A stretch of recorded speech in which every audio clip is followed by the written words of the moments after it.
আসসালামু আলাইকুম। বাংলার আকাশ মুক্ত রাখতে আরও এক ধাপ এগোলো বাংলাদেশ বিমান বাহিনী। ফ্রান্স বাংলাদেশকে অত্যাধুনিক air defence system ester SAMP-TNG প্রস্তাব করেছে। ৫ ডিসেম্বর ফ্রান্সের রাষ্ট্রদূত জামার্ক সেরেশারলে বাংলাদেশ বিমান বাহিনীর air chief marshal Hasan Mahmud খানের সঙ্গে বৈঠকে এই প্রস্তাবের কথা জানান।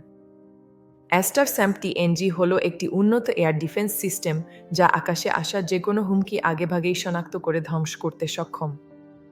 যুদ্ধবিমান, ড্রোন, ক্রুজ কিংবা ব্যালিস্টিক মিসাইল সব ধরনের আকাশপথের হুমকি মোকাবিলায় এটি অত্যন্ত কার্যকর। এই সিস্টেমের শক্তিশালী রাডার ১৫০ থেকে ৪০০ কিলোমিটার দূরের বস্তু শনাক্ত করতে পারে এবং ১,০০০ পর্যন্ত টার্গেট ট্র্যাক করতে সক্ষম। এর এয়ার ডিফেন্স আমব্রেলা ১৫০ কিলোমিটার ব্যাসার্ধ জুড়ে বিস্তৃত, যার ভেতরে প্রবেশ করা শত্রু টার্গেট নির্ভুলভাবে ধ্বংস করা সম্ভব। বিমান বাহিনীর সক্ষমতা বৃদ্ধিতে দিয়ে অবস্থানে রয়েছে বাংলাদেশ। এর আগেই ইতালির সঙ্গে ইউরোফাইটার টাইফুন যুদ্ধবিমান কেনার বিষয়ে লেটার অব ইন্টেন্ট স্বাক্ষর করেছে বাংলাদেশ বিমান বাহিনী। দেশের আকাশ নিরাপদ রাখতে বাংলাদেশ এগিয়ে যাচ্ছে আরও আধুনিক ও শক্তিশালী ভবিষ্যতের পথে।